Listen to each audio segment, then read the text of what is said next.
Hi, and welcome to Safe Space. I'm your host, the artistic psychologist.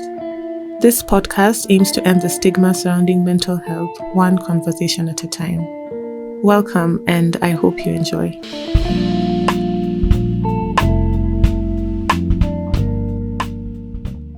Today we have Juelz on the show. Hi, Juelz. Hi, Pauline. How you doing? I'm good, and you? I'm good. How are you feeling? I'm a bit anxious with all the cameras, but I'm good. Okay, excited to be here? Not excited? I'm excited to be here. Okay then. I'm going to throw you in the deep a little bit, but it's okay. We're gonna manage. Yeah, we'll manage. Okay then. So Juelz lost her friend not too long ago, and she'll be letting us know just how that has been for her. Could you tell us a little bit about your friend? How would you describe him? Masiza. When I met him, he told me his name is Justin. So I knew him as Justin. But then the more we became friends, I found out that he's actually called Masiza. He told me Justin because he didn't think I'd be able to pronounce his name. He's a very smart guy, IT on everything, so humble, always smiling, even if he's in a lot of pain. But yeah, he's an all-round, very sweet, gentle guy. Yeah. And what was your relationship like? First of all, he was also a photographer, so we had that in common. We both loved cameras. We both loved traveling and exploring Kenya. He'd always discover gems, so he was more of like our tour guide in the team. He'd tell us where to go. He'd organize logistics of everything to do for the time we spent there. So yeah, I loved that. Okay. And how long were you guys friends? So it's a funny story because, when I met Masiza, he was hitting on me. And he was hitting on me, but I really didn't see that. Because at the time I was also struggling with my sexuality. So, because he was so close to me, I'd be like, me, I like girls. And, I can't wait for the day when I can actually, take a girl out on a date and it wouldn't be so awkward. So I thought from talking about that, he'd kind of get it. But he didn't. So there's a day he was like, oh, there's something I need to tell you. I really like you. And I was hoping. And so I told him, you have to stop right there. There's nothing that's going to happen between us. I thought we were friends, I've been telling you about, my feelings for girls and all this. So, and he flipped on me because he's also Catholic. So he brought out all these Bible verses for me. It's like, oh, you're going to go to hell. God is not going to forgive you. How can you outright just talk about girls and actually go ahead and take them out on dates? And I was like, you know what, I thought I could talk to you, but clearly you're not okay with this. And it's fine, we don't have to talk about it, but yeah, we can't be friends anymore. So we didn't talk for like a year. And then after a year, I was hanging around the hood. He's like, hey, I saw you're around. Can we link up and talk? I told him, I don't want to hear about Bible verses again, please. He's like, no, there's something I need to tell you. So I went and saw him, and he also told me that now he was struggling with his sexuality. So then the dynamics of our friendship changed completely. So we've been friends for 10 years. It was going to be our 11th year now last year. And yeah, and that's just aside from that 1 year when we weren't really talking. Mm-hmm. Yeah. So the two of you helped each other in your journey of discovering your sexuality. Exactly. Other than also just enjoying spending time together and learning new things and exploring, and making magic, because we do a lot of projects together. And yeah, he was an all-round jack of all trades. Okay, that's cool. Do you have any favorite memory or memories with him? The first one would probably be in 2015 when we went to Kilifi. It was something we kept saying because he was in school, he was working, so his schedule was quite tight. So finding a weekend just to do something was really hard with Masisa. Unless he had planned for it, then it would be possible. So we were just chatting one time and I was like, hey man, I've been craving the beach. We need to go to the beach. He's like, for how long? I'm like, 3 days, maybe 4 max. He's like, who will come? So I was like, me, Oteri, him, and another guy called Jeff. And Masisa planned everything in 3 days. We got to Kilifi by bus. Then on the way to where we were staying, we met a tuk-tuk guy who now became our tuk-tuk guy. And all these other things we were doing around was because he had planned it. So it was just for us to like come together and, you know, make the payments, obviously, and the energy for the trip. And we had a blast. We explored the whole of the coastline. That's from Kilifi to Mtwapa to Kikambala in a 2-day event. His mom works for Nairobi Museum, so she also, you know, got us passes to get to all the museums around and explore and learn about the region, the culture. So it was so cool because, you know, when you think of traveling to do stuff, you don't necessarily think that you're going to learn. Most times it's just for fun times, right? So that was one of the best memories I have. And other than that, just, you know, I always say to his mom that going to their house, I have to come with a pint of milk, even though I don't drink milk because I don't know what it is about tea in that house, but I love the tea in that house. So there's that. Okay, that's cool. He must have been really organized to plan a trip that was 4 people. Yeah. And do it so seamlessly. Yeah, you know, and like he made it very affordable in a way where you're like, oh, we're traveling next week on Tuesday. Hey, that's too soon. So obviously you're like, now how much will it cost? Yeah. And he gave us a whole breakdown. Where we're gonna stay is going to cost us like, you know, 1,500 a night. And when we got there, the room Oteri and I had an issue with the ceiling. So they were like, oh, I'm sorry, we don't have any other rooms unless we give you the villa. We're like, oh, the villa? That would be amazing. So when we got the villa and it had its own kitchen and everything, so the next day we just went and bought a lot of food to cut down on costs of food.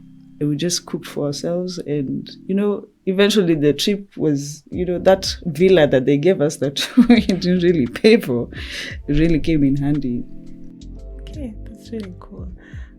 So you shared with me that Masisa was sick for some time before he passed away. Yeah? Could you tell us some more about that? So Masisa had, at the time I didn't understand what it was because every few maybe weeks to a month he'd have like an attack and it would affect the left side of his body, kind of like a stroke. So when he'd get those attacks, like he'd be down, like very weak and in bed for days. And then eventually he went to Aga Khan, he got tested again. They told him he has a form of arthritis. And then they gave him medication for arthritis. He had to take 13 tablets a day. Like 5 in the morning, maybe 2 before breakfast, then another 3 after breakfast, then lunch. Some he has to have before a meal, others after a meal. But in a day, he had to take 13 tablets for 3 years until the day he fainted. Then they admitted him to Aga Khan. So obviously that was a scare. And I think this was either end of 2017 or beginning of 2018. And when he was admitted, you know, now we've always seen him like get the attack and then the medicines relieve the pain and everything, he bounces back. But once he was admitted, it was scary. By the time he left the hospital, they realized they had misdiagnosed him. So they'd given him the wrong medication for 3 years. And now they had to fix it because his kidneys, his livers, they were now starting to kind of wear out. So that's when they were able now to diagnose him with lupus. Mm-hmm. So now it's a whole new learning curve. Like he has to now learn how to manage his medication, his treatment. And with lupus, because it's an autoimmune disease, it tends to fight even the infections that are happening in your body. So for him, he would not really get the symptoms of a cold, or he'll get symptoms of a cold, but it's something worse than that. So most times that's what he had to keep managing and being aware of. I told you he was an IT guy. He had apps on his phone where he'd put in the name of whatever medication he's taking and figure out what exactly it helps in his body. What side effects does it have? So he was so knowledgeable around all these things, because that's how he'd take care of himself as well. And especially after getting a misdiagnosis for 3 years, it becomes...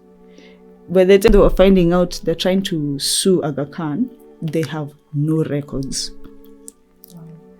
So that's the point. I think through Masisa, I was able to learn to kind of hate the healthcare industry, because nowadays I don't trust any medication a doctor will give me, unless, of course, it's broken down for me in terms of how exactly it will help. And then now, that was 2018, so with that, he had to... his medication, his treatment was something he was still getting used to. Then 2019, he was having issues of like acidity, and it felt like ulcers. So he went to the doctor at Nairobi Hospital, and the doctor was like, "We'll just give you antacid and all these things." After like a week, he's like, "It's not going down. Like, I'm still in pain. I can't eat. My appetite is off." So the doctor told him to pass through the hospital on like a Monday morning. Just pass by, let me see what's going on, then you can leave. And when he walked through the door, from what Masisa told me, when he walked through the door, the doctor said, because he was with his mom, "I'm sorry, we have to admit him," even without saying anything. Just by looking at him, he said, "We're going to admit you." And then that's when they found out he has pneumonia. The lupus had like masked any symptoms in his body that can kind of indicate he had pneumonia, until that day when he walked into the doctor's office. So they checked him in on Monday evening. He just texted me a very simple message. "Hi, just wanted to let you know I've been admitted, but I'm okay." I'm like, "You're never admitted." So obviously I went to the hospital. We saw him still smiling, so happy, even though he's in so much pain. So we just hung out with him for the rest of the afternoon, and on Tuesday evening, we were told he was rushed to ICU, because now there was buildup of water in his lungs. So they kept him in ICU. That was Tuesday evening for like a week. And then around the 6th, 7th day, he got out. By the next week on Tuesday, he got out. They put him in HDU. And he stayed there that night. Thursday, back to ICU. Because when he got out on that Tuesday, the excitement of getting out. Because Masisa is someone who's also taking care of himself. He tries to lessen the load on his parents. So he got a job. He started working while he was still in school to pay for his fees and to do all these adventures we keep talking about, to do them without necessarily asking his folks for that cash. So now every time we saw him in hospital, he was like, "I can't wait to get out of here. I want to get out of here." And I was like, don't stress about that. Because if you start stressing about that, you're not going to work through your treatment properly. So focus on your treatment. Like, don't focus about the money. The money, all of us, we can just, come together. It'll be sorted. But I knew he'll think about the money a lot. So when he got out on that Tuesday of the ICU, so many people had come to see him, his friends from school, cousins, whatever. And so he was walking around the hospital, because now he had finally gotten the strength. He hadn't been walking for like a week. He was in bed for most times. So what the doctor explained to us is that walking around, he also got exposed to cold again. So that's why the next day he went back to ICU. And also, again, one of the doctors brought him like a jug of water, the ones they give you in hospital, and told him, "Make sure you finish all this water so that you can get out of here faster." So, obviously, that's what he's going to do. Mm-hmm. So he drank that water, and when he went back into ICU, found out that water is what went back into his lungs. Because, he's not been walking, he's not been as active, so his organs are not running the same way they would normally run. And then now all the water has gone back into his lungs. And when we asked the doctor was like, no, you didn't say that. I didn't say that. I didn't say you drink that water. Because anyone who's been in hospital for pneumonia, you have to take water in small doses before your kidneys and your liver start, being able to process the water out of your body. So again, the doctor gave him a misdiagnosis. Nairobi Hospital didn't want to, admit to it or say anything about it. And the second time he went back to ICU, it fucked up his kidney. So now he had to do dialysis like 4 times a week. Wow. And that was 2019 July. So from July to like November 2019, he was doing dialysis like 4 times a week. And I told you he had the phone apps. So every time he'd go to hospital, get his results, he'll key them in on his app. He'll now be able to track how well his kidneys are improving and all these things according to the predictions on his phone. So and throughout the treatment, because of he's still managing lupus, he kept getting like other infections. When we were kids, we got chickenpox. He got chickenpox again as a side effect from the treatment for his kidneys, the treatment for his heart, the treatment for all these the treatment for lupus. So there was back and forth infections he had to treat, stop this medication to get this other one fixed, then back and forth. Then now, by the time January is getting here, he's, according to his app, the kidneys were doing really well. Even his doctor had told him he was doing really well. And he stopped his dialysis. He was doing dialysis once a week now. From 4 times a week, it was just once a week.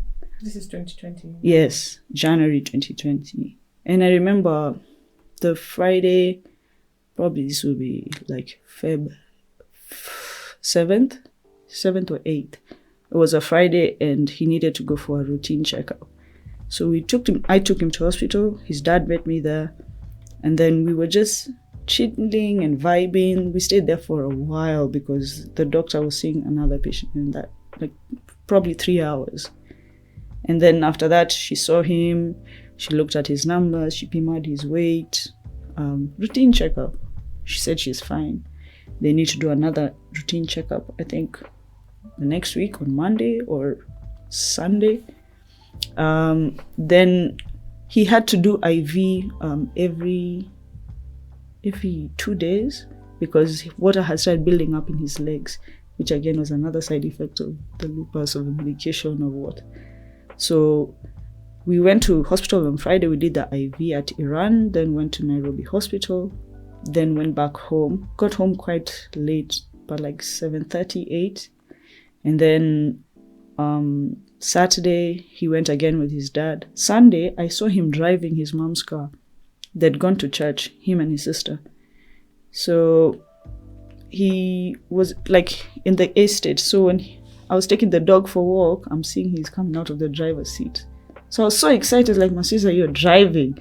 Gosh, like this is big, this is good. He's like, yeah, but I'm just feeling a bit tired.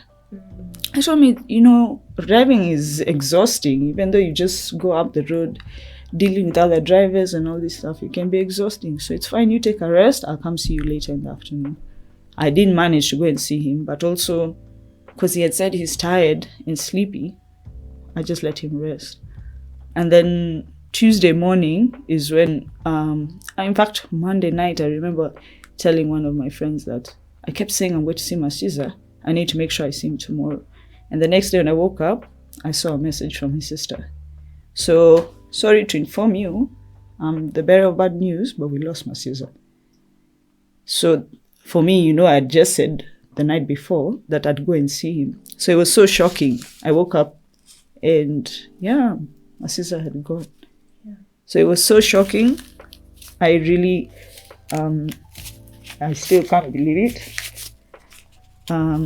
But yeah, at the same time, I was just like, I was so happy. The last memory I had of him was him driving and he was happy. And yeah, he was looking forward to Easter because we had said we were going to go for a road trip to like Naivasha, somewhere close. But yeah, so that was Caesar's. Yeah, I'm so sorry about that. No worries, thank you. That's quite a timeline of him being sick for a couple of years. For sure. I wonder, during this time, did you find yourself already getting into the process of grieving, or did that not cross your mind at all? Right now? No, of that time when he was sick. Did you find yourself getting into this whole, like, oh my God, you're angry, you're in denial? Yeah, there was. And to be honest, like, after the ICU, when he went into ICU, I won't lie, there was a thought that, are you ready? If he doesn't make it out of ICU, are you ready? Are you willing to have that kind of conversation? What are you gonna do? But then when he got out of ICU, I was just like, whew, at least. But then because of the what had happened with the dialysis and how now it became such a big kind of new lifestyle for him, I knew that his lifespan has kind of shortened. Because, me, for the longest time, the only people I heard about going to dialysis are like your grandparents, your mom, if probably they're living with a condition or something. But like someone your age, in fact, he's younger than me. Younger than me, going through dialysis, I was like, this guy's lifespan has really been shortened. They messed up with it. But I really didn't. After seeing him so happy, I feel like I didn't expect. That was not the news I was expecting to get. Yeah. It's I think it's strange because I think for most people, if somebody has been sick for some time, right before they die, we hear like, oh, but they were fine. Yes. They were so happy. It's true. Yeah. It's really true. Like they know what's coming. It's like that peace. I know, it's very strange. It's true. And I remember even at some point, I asked Masisa whether, because I'm also doing a mental health documentary, I was like, Masisa, I hate to have to ask you, but would you mind if I interviewed you? Because I don't get how you can be in so much pain, but like we're just laughing, we're cracking jokes, we're laughing.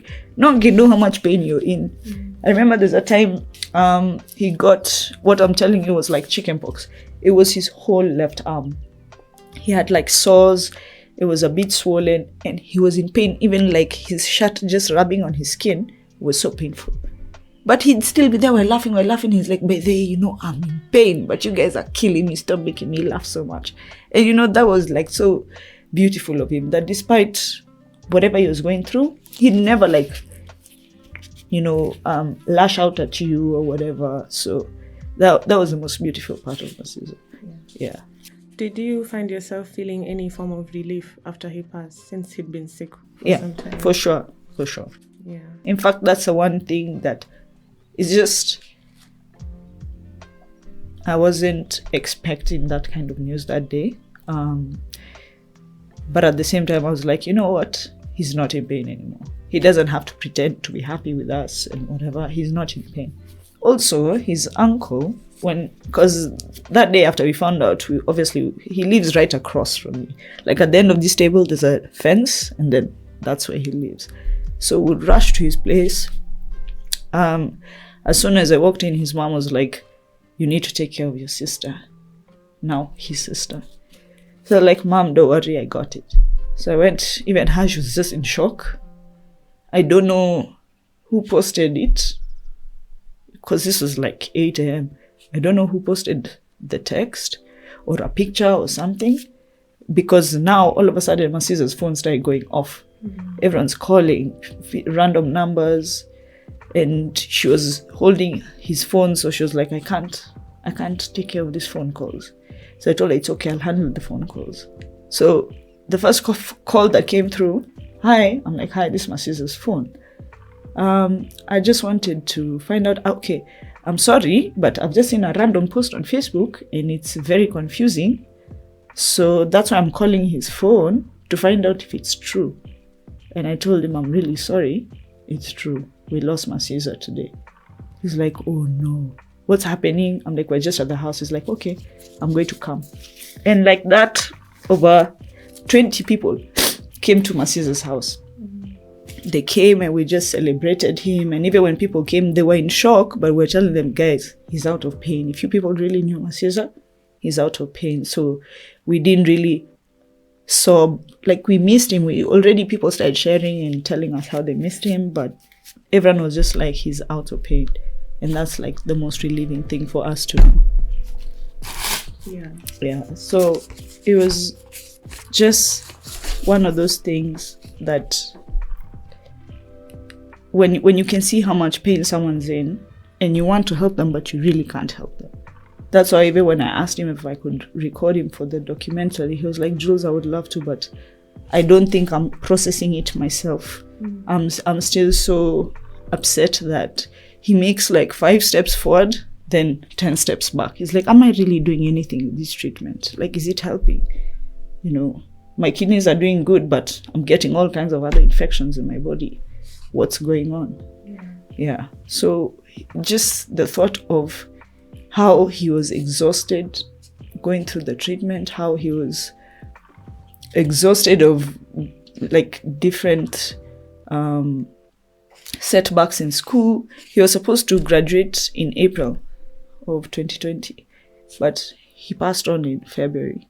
And this year, I think in April, the family got a placard with his name, because they still, I guess they still let you finish or they make you graduate. I don't know what it is exactly, but yeah. So now we can say Masisa has graduated, which is something he looked forward to. Yeah. That's really cool. You had mentioned that thing of somebody posting on randomly online. Yeah. I find it really strange that I feel like, I don't know if it's a generational thing or what. It's like people rush to spread the information that somebody has passed away, almost like it's breaking news. You must tell people, and we don't really give people the time, even the close family, the time to take in that information and, you know, tell it when they're ready to tell it. It's like when you know, you just want to tell people like, oh my God, so and so has died, and you're posting it everywhere, and it can be really shocking, because I know there are times even close family members see online that somebody has passed away and they had no idea. But because we ran to post it, I don't know. That's something so strange. Like yesterday was Sunday. Saturday, I got a message from a guy I was in campus with, and he just said, just received this, and he sends me 2 pictures of a guy we were in school with. One says missing, the other one says rest in peace. So it's, you know, by the time I was seeing missing, you know, I was in a place I couldn't really respond. So when I saw it, I was just like, I'll check this later. So I was actually now reading it yesterday, and to see a picture of this guy's name was Woshi, MC Woshi, Hype. If anyone has seen him, call these numbers. The next post is like a picture of him, and then someone has commented, rest in peace, my friend, till we meet again. So, no, like how, even a week before that, I'm on a WhatsApp group with Masisa's sister, and she posts on the group, because now her and I, now we clicked, we bonded over all this with Masisa. So we started doing trips together now. So she just posts on the group. She's like, hi guys, did you hear about Arnold? What are the funeral arrangements? Arnold is someone I went on a trip with last year in November with Masisa's sister, Arnold, Dadson, Ricky. They were all friends of Masisa. So now we decided we're going to do a trip in honor of Masisa, and that's what we did last year in November. And Arnold was with us. Like, we had a good time. We saw him sometime during the year. But then now with Corona and everything, we haven't really kept in touch. So she says, yeah, we just found out that Arnold died. And we're like, how? He's like, oh, he got meningitis. Have you ever heard of someone getting meningitis? Like, honestly. Like, it's not something to laugh about, but... Yeah, it's strange. But I think even now with the pandemic, more people are dying from things that are unheard of. Yeah, unheard of, but also common, but used to be taken care of. But now people are afraid to go to hospital, so they're not getting the meds. Then yeah.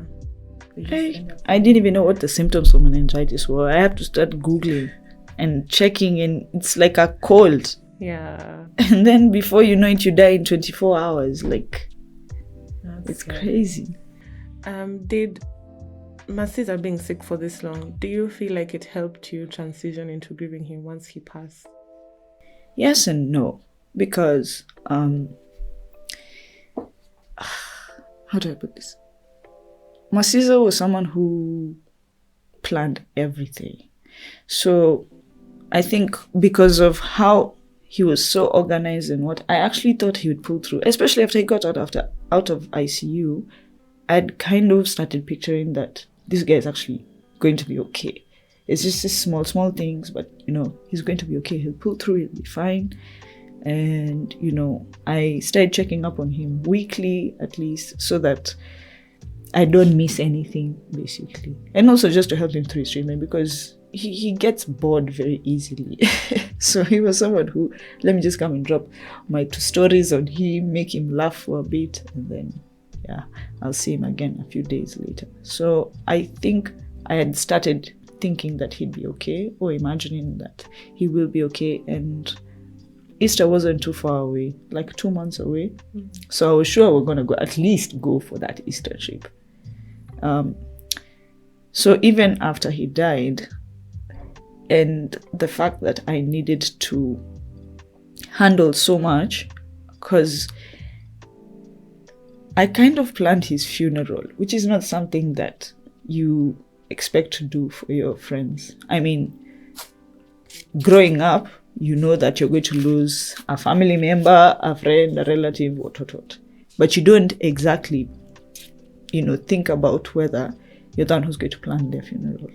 So it comes to, I had to take in a lot of emotional handling, because now I had like 20 people at my house every day, mourning Masisa, doing contributions and trying to figure out what we can do for him and all this stuff. So dealing with 15 other people who are grieving Masisa, who might or might not know how to handle their grief, was something that kind of just put me in a shell. I was like, okay, you package yours really nice, you'll deal with it later.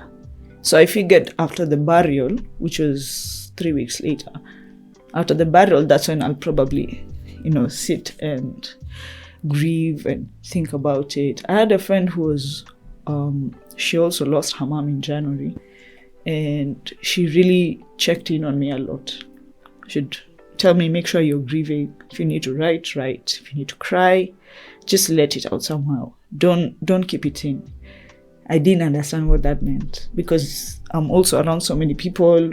And then, because she lost her mom, I was trying also not to drop my grief on her, because I was like, I don't want you to feel like we're comparing our grief. So for me, I really just packaged it all and said I shelved it somewhere, and I was like, I'll deal with it later.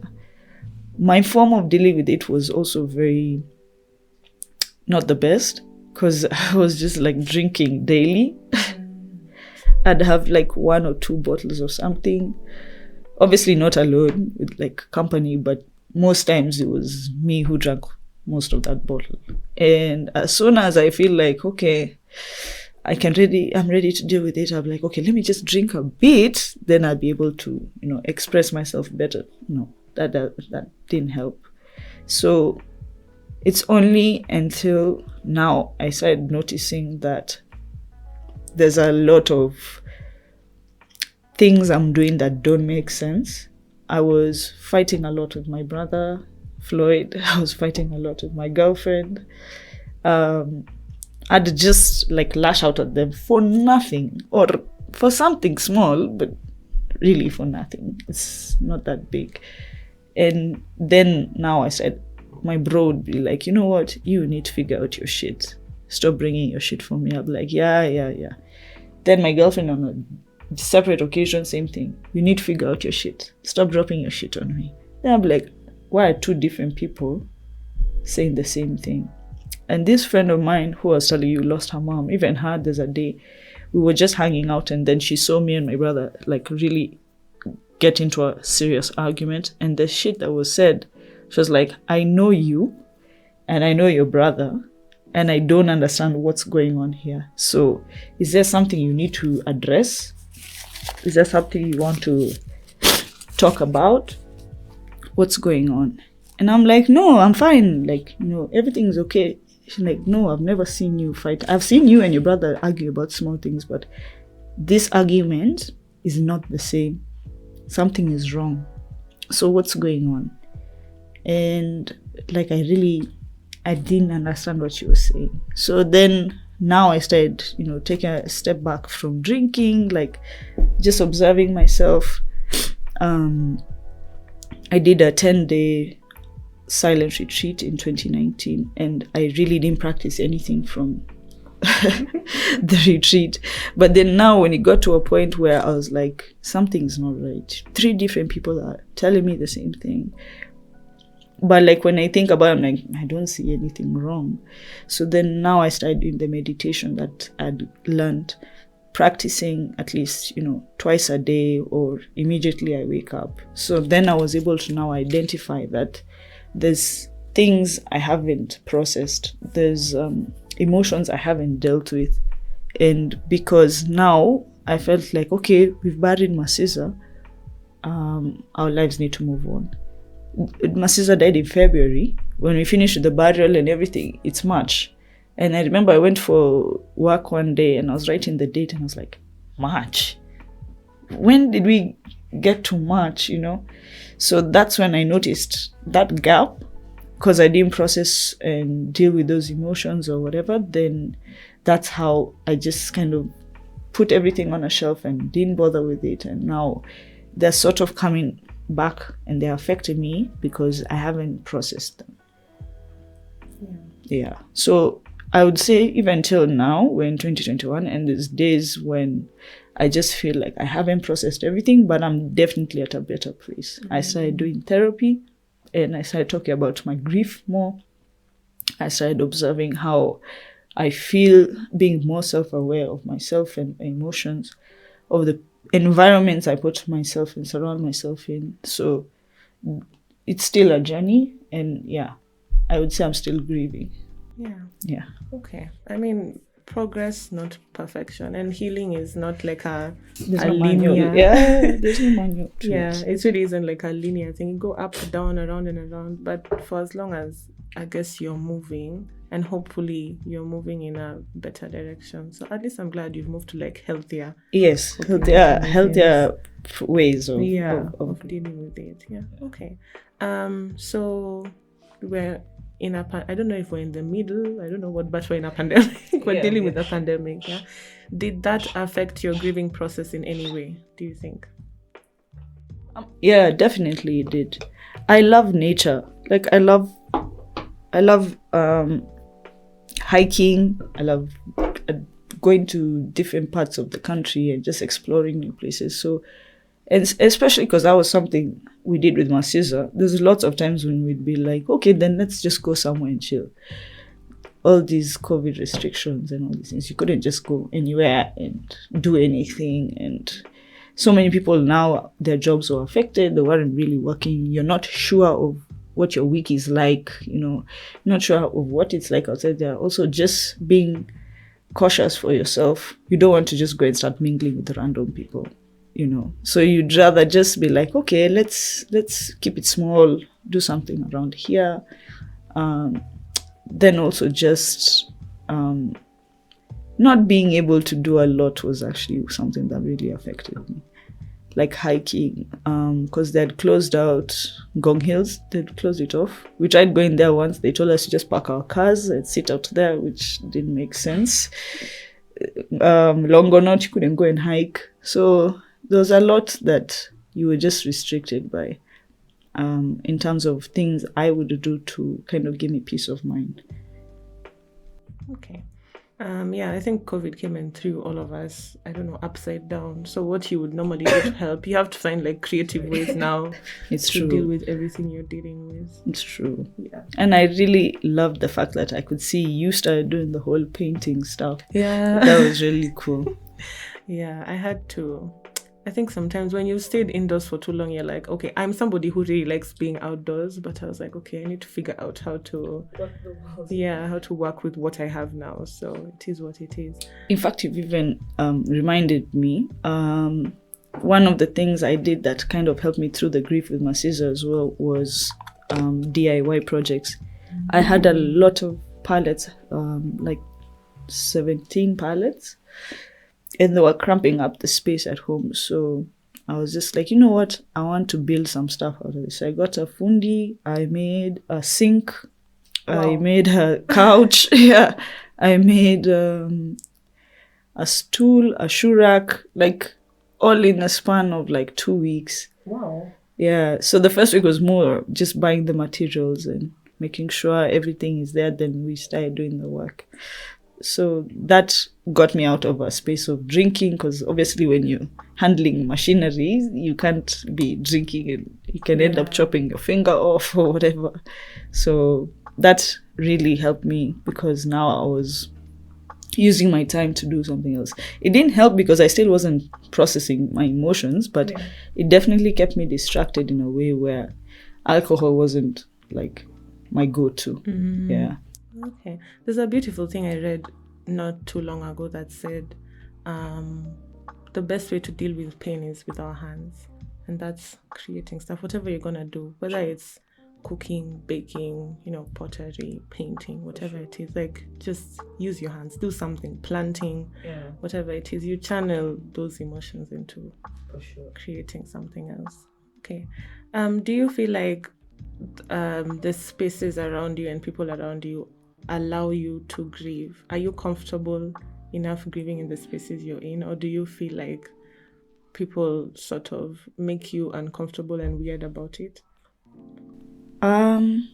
It would vary. I try keep very close people around me, safe people around me.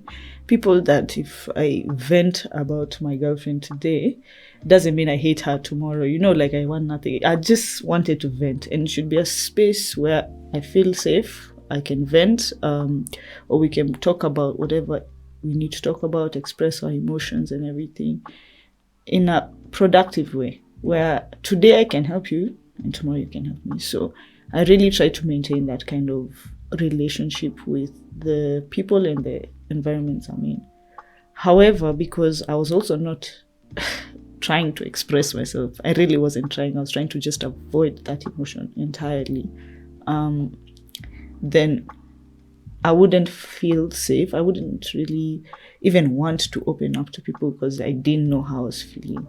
I hadn't processed that part. So it became hard to even though I was with my brother and with my girlfriend a lot, I still wouldn't really talk to them about it. I'd rather let's watch something funny, let's go somewhere, let's do something else, something other than actually talking about the problem, expressing it. And so I realized that sometimes you can be in a safe space, but you have to actually take up that space. If you don't take up the space, you won't, because I had the space. They knew definitely that there was something wrong with me. They were accommodating it and they were being supportive of it. However, when it now started affecting them, then they were like, no, you can't cross this line like this. You can't talk to me like that. You can't do this. That's when now I realized these guys have actually been making it a space where if you need to talk or if you need to, cry or whatever, this is a space you can do it, feel safe. Nothing is going to, call you out or, stop you from doing what you need to do to help you grieve. I just wasn't in a place where I was aware of this is what the space you're given to, grieve. Like, you shouldn't feel shy or weak or afraid of expressing yourself. I just didn't notice it. I wasn't aware of what was going on, so I didn't open up when I needed to. Okay, that's profound. Yeah, you can have safe spaces, but if you don't take them up, then they're pretty much useless. It's true. It doesn't help with anything. Yeah. Okay, great. Final question: where are you at now? Do you feel like there's anything giving you hope and peace right now? Man, that's yes and no. I mean, because I lost my friend last year, then I lost my grandma this year. but I also lost another friend last year in November, and for her, they committed suicide. So it was especially because now I told you I'd started doing all these DIY projects, and I felt like, okay, now I'm being more self-aware, I'm taking the right steps in grieving and all these things, and then we get a phone call again. They just found Kawera, in her house. And it seems like she committed suicide and they're finding her after a month. Wow. So, that really hit me really badly because, first of all, it took me back to Masiza because I was like, okay, I haven't processed Masiza. And to think of the fact that Masiza could have been sick or, and he could have been sick and he didn't tell anyone or he didn't have anyone around him, that really broke me. Because now, when you found out about Kawera, I'm like, I wouldn't say I'm Kawera's best friend or her closest friend, but I just felt so sad that she didn't have anyone to call or to talk to or to whatever. And, we found out later that Kawera had been, depressed for a very long time. Some people knew about it. I didn't know about it. But by the time you're hearing someone has committed suicide, it's not just nothing, So just hearing about Kawera really broke me. So then I felt like I had started making steps and then bam, back to square one. I'm really not doing anything.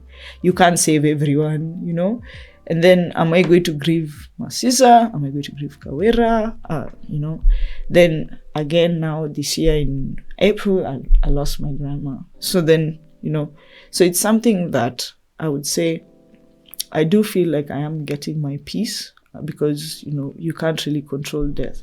And one thing I've learned with my therapy is some things are in your control and others aren't. And you need to let go of the ones that aren't in your control. Because I can't control death. Yeah. You can't. Yeah. You can try medication, treatment, whatever you can try.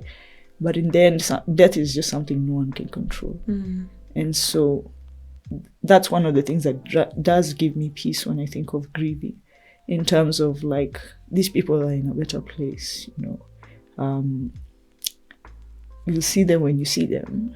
And just celebrate the life they lived. Because there's not more you can do now. Yeah. Okay, that's beautiful. I think that's a great place to wrap up. Thank you. Thank you, Juelz. Thanks for sharing your story with us. Thank you, Pauline. I'm sure it will help somebody out, somebody who can relate, or just anybody who listens to it. I'm sure it will help somebody out. That's all for this episode. Thank you for tuning in. Hope to see you all next time.